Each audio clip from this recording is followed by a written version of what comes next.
여러분 안녕하십니까? 뉴스라이브 문을 엽니다. 사회적 거리두기에서 생활 속 거리두기로 전환한 지 꼭 일주일이 지났습니다.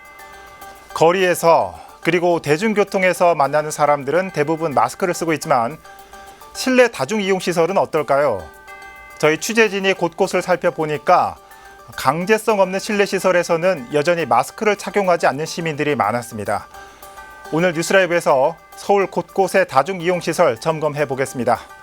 5월 14일 뉴스라이브 지금부터 시작합니다. 오늘의 헤드라인입니다. 원어민 보조교사가 포함된 서울 교직원들과 고3 학생까지 이태원 클럽을 방문한 것으로 나타났습니다. 결과는 음성입니다. 생활 속 거리두기로 전환된 가운데 노래방과 PC방, 당구장 등 다중이용시설의 많은 수가 방역지침을 지키지 않고 있었습니다. 느슨한 다중이용시설의 방역지침에 대해 생활 속 거리두기 적용을 일괄적으로 하고 사전 조치도 미흡했다는 지적도 일고 있습니다. 농수산물시장 임대료 인상 문제로 논란을 빚은 마포구 시설관리공단이 최근 상인들에게 부과한 배상금을 철회하기로 했습니다.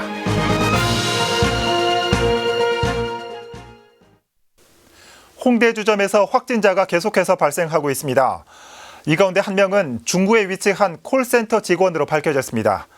제2의 구로 콜센터 사태가 벌어지지 않을까 방역당국이 노심초사하고 있습니다. 취재기자 연결해 자세한 내용 살펴보겠습니다. 이승준 기자. 네, 보도국입니다. 네, 홍대 주점에서 확진자가 잇따라 발생하고 있다고요? 네, 지금까지 홍대에서 발생한 확진자는 모두 5명입니다. 문제는 이들이 서울과 인천, 수원, 고양, 김포, 집으로 돌아간 뒤 확진 판정을 받은 겁니다. 이들 모두 이태원 클럽과 연관이 없어 또 다른 지역사회 감염 경로가 되지 않을까 우려하는 목소리가 많았는데요. 네.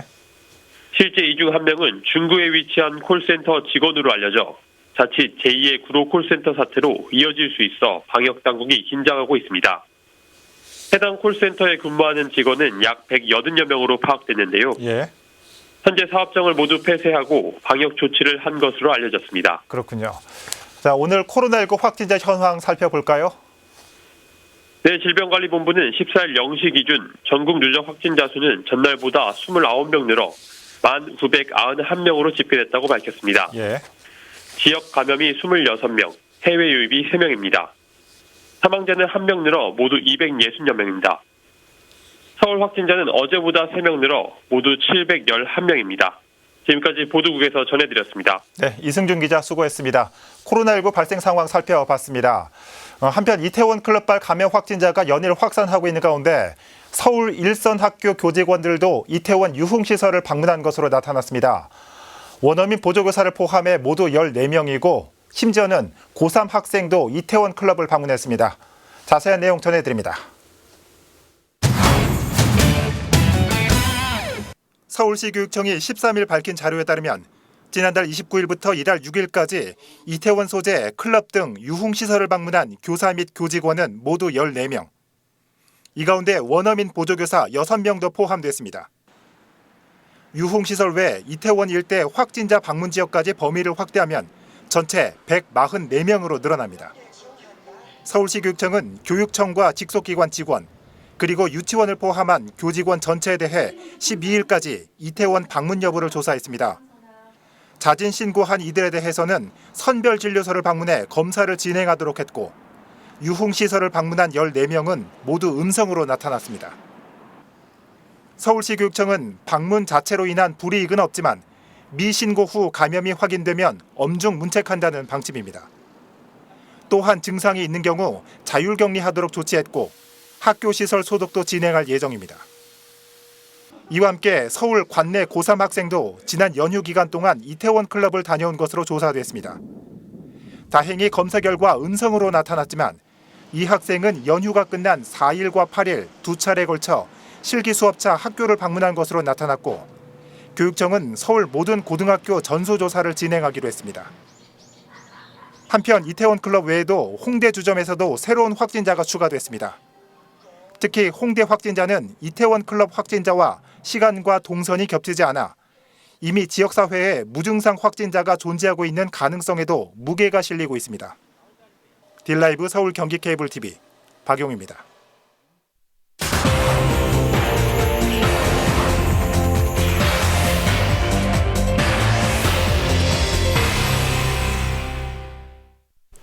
45일간의 사회적 거리두기를 끝으로 일상과 방역의 조화를 이루는 생활 속 거리두기로 전환됐습니다.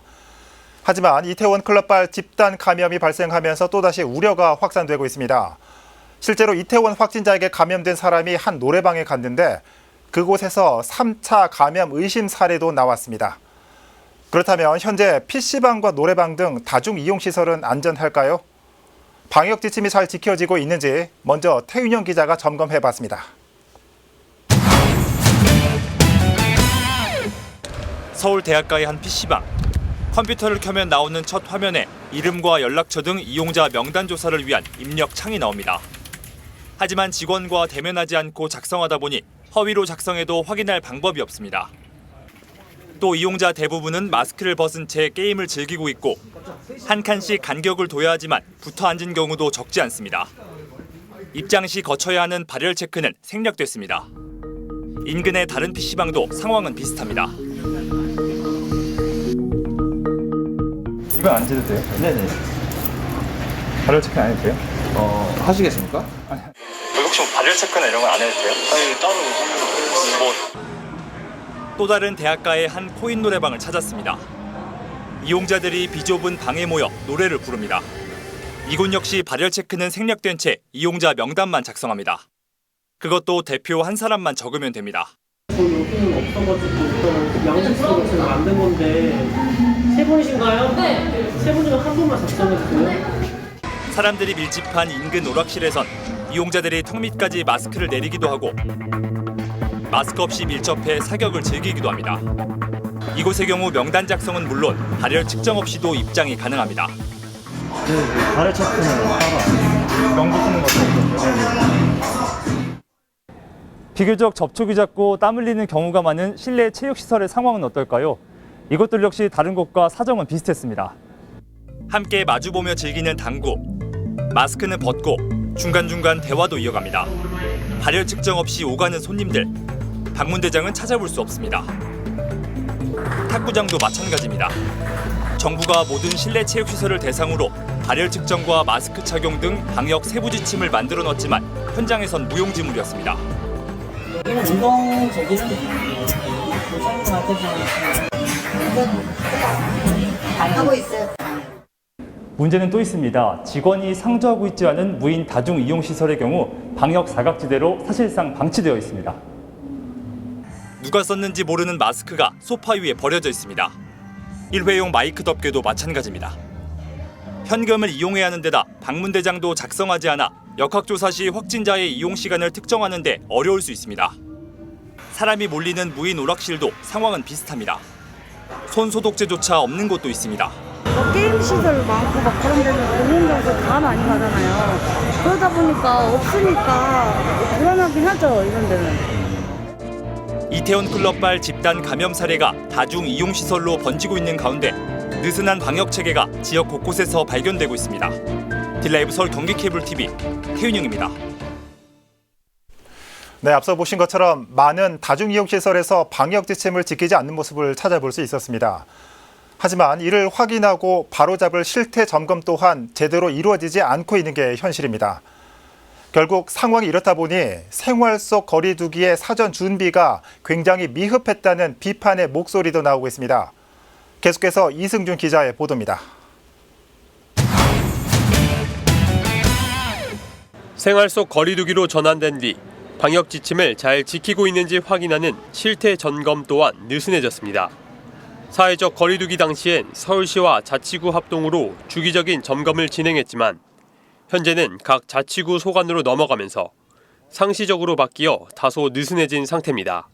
생활속 거리두기로 전환된 이후는 점검을 하지는 않고 있다고요. 현 기준으로는 추가적인 점검은 우선 안 하고 있다고. 예전에 사회적 거리두기 때는 최초 전수조사 이후에는 한 열흘 단위로 한 30명이 나가서 다 조사는 점검을 했었다 하고요. 생활 속 거리두기의 적용 방식에 대해서도 비판의 목소리가 높습니다.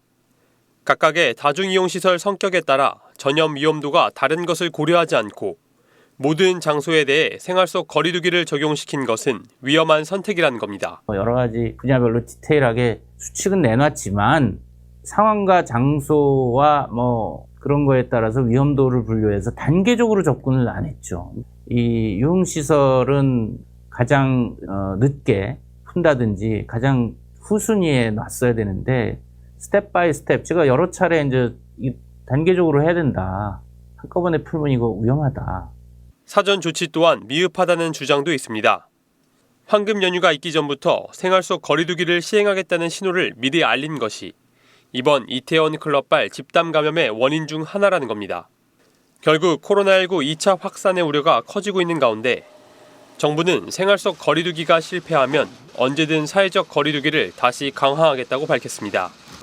소 잃고 외양간 고치는 격이 되지 않으려면 생활 속 거리두기가 보완돼야 할 부분은 반드시 짚어볼 필요가 있어 보입니다. 딜라이브 서울 경기 케이블 TV 이승준입니다. 다중이용시설의 느슨한 방역 문제, 이 사안을 취재한 취재기자와 조금 더 얘기 나눠보겠습니다. 자, 태윤형 기자. 취재 때문에 여러 다중이용시설을 돌아다니셨는데 어떻습니까? 실제로 방역 지침이 잘 지켜지지 않고 있습니까? 네, 맞습니다. 이 평일 낮과 저녁에 인구 밀집이 높은 이 대학가를 중심으로 둘러봤습니다. 예. 먼저 방문한 곳이 대학가의 근처의 한 PC방이었는데요. 들어갈 때 발열을 측정한다던가 마스크를 착용했는지 확인한다던가 그런 모습은 없었습니다. 예. 또 평일 낮이라 그런지 손님이 많지 않았지만 그마저도 대부분의 손님이 마스크를 벗고 있었고 한 칸씩 간격을 띄어 앉아야 했지만 커플석의 경우는 지켜지지 않았습니다. 그나마 명단 작성은 컴퓨터로 이름과 번호를 적게끔 했는데요. 하지만 직원 대면 없이 명단을 작성하다 보니 허위로 작성해도 확인할 수 없다는 허점도 있었습니다. 예. 노래방의 경우에도 비슷했는데요. 사람들이 많이 찾는 코인 노래방을 중심으로 둘러봤는데 역시나 잘 지켜지지 않았습니다. 어느 한 코인 노래방에서는 직원에게 명단 작성을 하냐고 물어보니까 사업주가 지시 내린 건 없었고 예. 뉴스를 보고 직원 차원에서 자발적으로 이행하고 있다고 했습니다. 그 때문인지 손수 양식을 만들어 노트에 명단을 적고 있었는데요. 네. 다른 직원의 준수 여부는 알 수 없다고 했습니다. 3층 규모의 한 대형 오락실에서는 발열 측정과 명단 작성 없이 손 소독제만 비치돼 있기도 했습니다. 예, 이 개인이 운영하는 업체들의 상대적으로 이런 사각지대가 많았던 것 같습니다. 반대로 잘 지켜진 곳은 없었는지 궁금합니다. 드물게 발견할 수 있었습니다. 예. 성동구의 한 PC방에선 입장할 때부터 직원이 체온기를 건넸고 그 자리에서 명단도 작성하게끔 안내했습니다. 마포구의 한 노래방에선 입구에서부터 감염 예방 포스터가 손님을 맞이했는데요. 명단 작성과 발열 체크도 모두 지켜졌습니다. 예. 또 한 음식점에서는 방역 지침에 따라 입장하면 간격을 두고 자리를 안내해주기도 했습니다. 예. 앞선 기사에서 보니까 무인으로 운영되는 다중이용시설도 이 방역 사각지대로 지적됐습니다. 여기에 대한 대책은 없는 겁니까? 네, 취재하면서 무인 다중이용시설도 점검해봤는데 이 방역 사각지대였습니다. 물론 서울시에서는 무인 다중이용시설도 유인시설과 다름없이 지도 점검을 한다고 밝혔습니다. 예. 원칙적으로는 감염 관리 책임자를 지정해야 하고 방역 지침도 지키게 돼 있으니 지도 점검 대상에 해당된다는 겁니다. 다만 고강도 사회적 거리두기 때처럼 자치구 합동 점검을 나가는 건 아니고 자치구별로 그것도 민원이 들어온 곳을 위주로 점검해 나간다고 했습니다. 예. 하지만 취재 당시 현장 상황은 심각했는데요. 예방 안내 포스터가 아예 없는 곳도 있었고 손소독제마저 비치되지 않은 곳도 있었습니다. 심지어 한 무인 코인 노래방에서는 누가 썼는지 모르는 마스크가 부스 안에 그냥 버려져 있기도 했습니다. 사실 무인 다중 이용시설은 다른 시설보다 방역에 취약할 가능성이 높은데요. 방심하면 안 되는 만큼 무인 시설에 대한 방역 당국의 관심이 필요해 보입니다. 네, 앞선 기사에서 보니까 탁구장도 나왔고 이 당구장도 나왔는데 이 실내 체육 시설에 대한 방역 기준도 허술한 것 같습니다. 어떤 게 문제라고 보십니까? 네, 실내 체육 시설도 허점이 많았습니다. 정부는 고강도 사회적 거리두기 때 이 무도장과 체력 단련장 등 일부 체육 시설을 한정해 감염병 예방 지침을 내렸는데요. 생활 속 거리두기로 전환하면서 모든 실내 체육 시설로 지침 대상이 확대됐습니다. 네. 그런데도 당구장과 탁구장 등 기존 대상에서 제외됐던 시설에서는 방역 지침이 전혀 지켜지지 않았습니다. 이유는 자치구별로 대상 기준이 다르기 때문인데요. 예. 정부가 방역 지침을 만들긴 했지만 이를 준용할지에 대해서는 자치구 판단에 따라 달라질 수 있는 겁니다. 실제로 한 자치구에서는 체력 단련장과 체육 도장에서만 지도 점검을 나갔고 그것도 현재 생활 속 거리두기로 전환하고서는 진행하지 않고 있다고 했습니다. 실내 체육시설의 경우 호흡 배출량도 많고 비교적 신체 접촉이 많기 때문에 집단 감염에 대한 위험성이 높다고 할 수 있는데요. 네. 이번에 드러난 한계를 보완하기 위해 정부 차원에서는 제도 개선과 더불어 매번 지적되어 온 점검 인원 확충도 생각해 볼 필요가 있겠습니다. 물론 개개인도 방역 주체로서 정부의 방역 지침을 잘 따라야겠고 정부와 국민 모두 코로나19를 교훈 삼아 추후에 있을 감염병에 대비해야겠습니다. 예. 최근 이태원발 확진자가 늘고 있는 상황에서 이 다중 이용 시설에 대한 방역망도 점검해 볼 필요가 있어 보입니다. 자, 태윤영 기자 잘 들었습니다.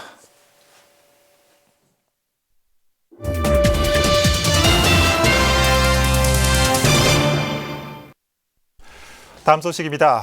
이번 21대 총선에서 3선에 성공한 중랑을 더불어민주당 박홍근 당선인이 딜라이브 뉴스에 출연해 주민들에게 감사 인사를 전했습니다. 지역의 굵직한 사업들을 조기에 추진할 수 있도록 정부, 서울시와 협력을 이어나가겠다는 포부도 밝혔습니다. 보도에 김동은 기자입니다. 지난 8년의 국회의원 활동에서 오직 민생, 더 큰 중랑을 약속해왔던 박홍근 의원.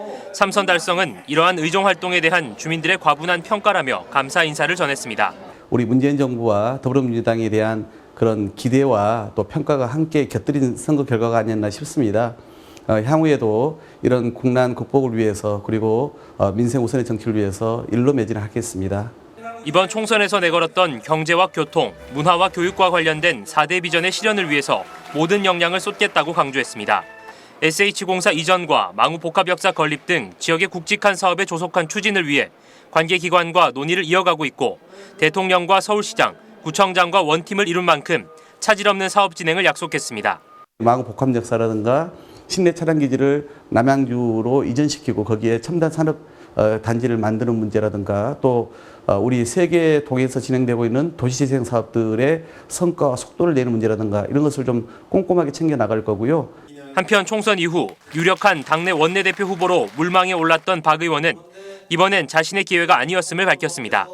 유능한 선배들을 잘 모시는 동시에 당내 주요 요직을 경험한 후 향후 원내대표직에 도전하겠다는 뜻도 분명히 했습니다.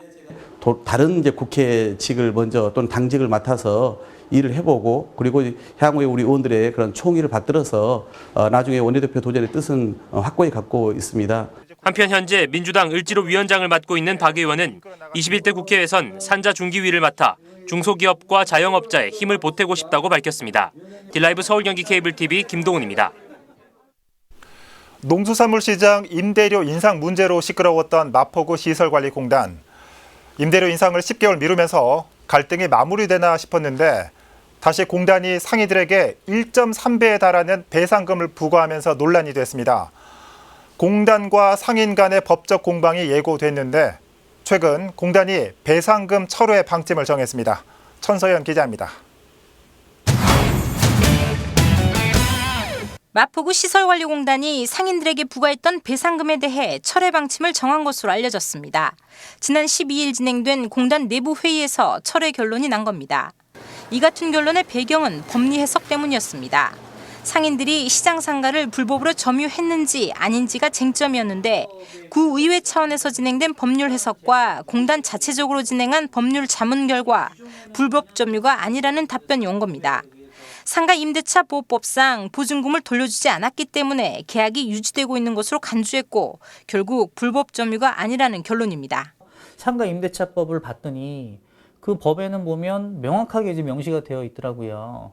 계약 기간은 만료가 됐지만 임차인에게 보증금을 반환하지 아니한 경우는 그 임대차 계약은 존속하는 것으로 본다라는 딱 그 조항이 있더라고요. 시설관리공단은 배상금 철회 방침에 대해 아직 상인들에게 공식 발표는 하지 않았습니다. 다만 고지된 배상금 중 이미 2천여만 원이 납부돼 있는 상태로 공단은 돈의 환불 과정과 절차 등에 대해서 논의하고 있는 것으로 알려지고 있습니다.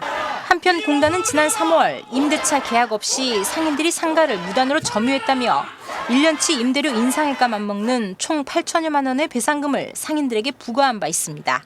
딜라이브 서울경기 케이블TV 천선입니다.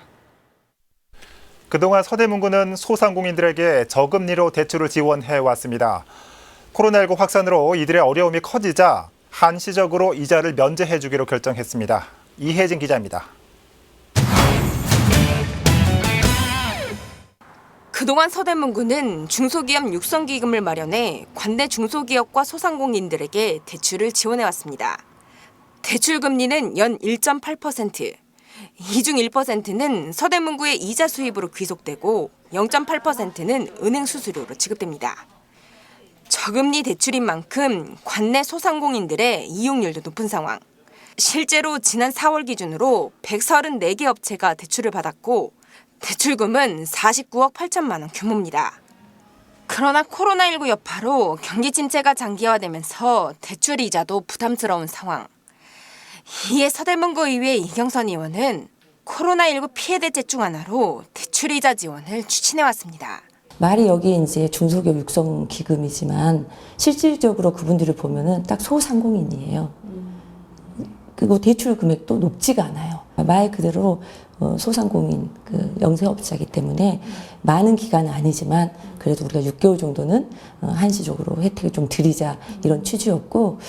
이번에 개정된 중소기업 육성기금 운영조례안에 따르면 대출이자 1.8% 중 은행 수수료로 지급되는 0.8%에 해당하는 이자까지 모두 구비로 지원할 수 있게 됐습니다. 이미 대출을 받은 업체는 물론 이달부터 신규 대출을 받는 업체까지 이자 면제를 적용받습니다. 대출 한도는 최대 2천만 원까지고 올해 말까지 이자가 면제됩니다. 저희가 원래 기존에 최대 2억까지 가능했고요. 기존과 달리 이제 한도를 더 낮춰서 더 소액으로 우리 더 어려운 소상공인들한테 많이 혜택을 주기 위해서 한도를 2천으로 조정하고 연말까지 한시적으로. 한편 최근 서대문구 중소기업 육성자금이 추가로 20억 원 더 확충돼 모두 79억 원 규모로 운영됩니다. 라이브 서울 경기 케이블 TV 이혜진입니다.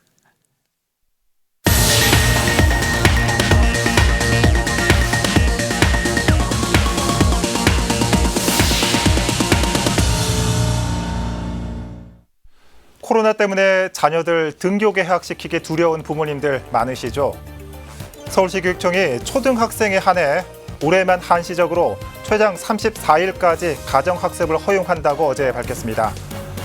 불안하면 최장 34일까지 학교에 안 보내도 된다는 말인데 최근 다시 확진자가 늘고 있는 상황에서 며칠 늘어난 가정학습으로 학부모들의 걱정이 줄어들 수 있을까요? 뉴스라이브 마칩니다. 시청해주셔서 고맙습니다.